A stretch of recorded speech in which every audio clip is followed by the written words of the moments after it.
தூத்துக்குடியில் ஸ்ரீநாத் 57,027 வாக்குகள் வித்தியாசத்தில் இருக்கிறார். கீதா ஜீவன் பின்னடைவை சந்தித்திருக்கிறார். செல்லபாண்டியன் 15,290 வாக்குகளை பெற்று பின்னடைவு.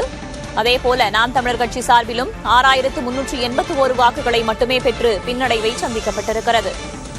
தஞ்சாவூரில் விஜய் சரவணன் வெற்றி பெற்றதாக அறிவிக்கப்பட்டிருக்கிறது. 87,705 வாக்குகளை பெற்று அவர் வெற்றி பெற்றிருக்கிறார்.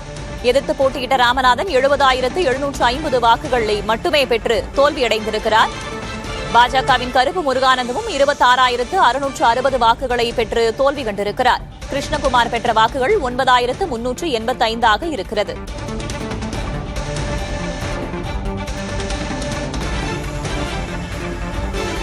தாம்பரம் தொகுதியை பார்க்கிறோம். சரத்குமார் வெற்றி பெற்றதாக அறிவிக்கப்பட்டிருக்கிறது. 1,17,063 வாக்குகளை அவர் பெற்றிருக்கிறார். கிருத்திகா தேவி 81,674 வாக்குகளை மட்டுமே பெற்று தோல்வி கண்டிருக்கிறார். சிட்லப்பாக்கம் ராஜேந்திரன் 60,824 வாக்குகளையும், தமிழ்ச்செல்வி 11,740 வாக்குகளையும் பெற்று தோல்வி கண்டிருக்கிறார்கள். மதுரை தெற்கில் கோபிசன் வெற்றி பெற்றதாக அறிவிக்கப்பட்டிருக்கிறது. 58,598 வாக்குகளை பெற்று அவர் வெற்றி பெற்றிருக்கிறார். எதிர்த்து போட்டியிட்ட பூமிநாதன் 38,542 வாக்குகளையும், ராமஸ்ரீனிவாசன் 29,429 வாக்குகளையும், சுமதி 5,497 வாக்குகளையும் பெற்று தோல்வி கண்டிருக்கிறார்கள்.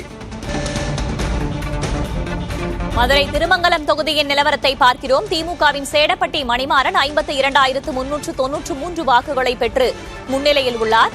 தமிழக வெற்றிக் கழகத்தின் சதீஷ்குமார் 41,480 வாக்குகளை பெற்றும் அமைச்சராக இருந்த முன்னாள் அமைச்சர் RB உதயகுமார் 40,619 வாக்குகளை பெற்று பின்னடைவை சந்தித்திருக்கிறார்கள். கிட்டத்தட்ட 10,000 வாக்குகள் வித்தியாசத்தில் முன்னிலையில் இருக்கிறார் திமுக வேட்பாளர்.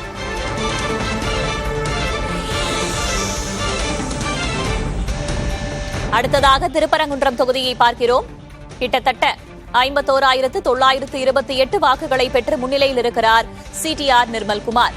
அவரை எதிர்த்து போட்டியிட்ட கிருத்திகா தங்கபாண்டி 36,592 வாக்குகளையும், ராஜசெல்லப்பா 23,127 வாக்குகளையும் பெற்று பின்னடைவை சந்தித்துள்ளனர்.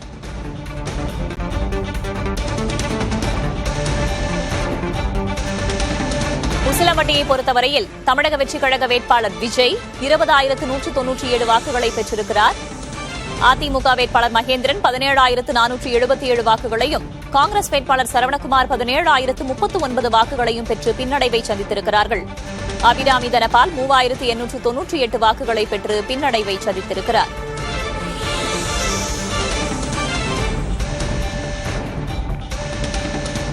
மயிலாடுதுறையில் பாமக சார்பில் போட்டியிட்ட பழனிசாமி முன்னிலையில் இருக்கிறார். 58,000 வாக்குகள் பெற்று.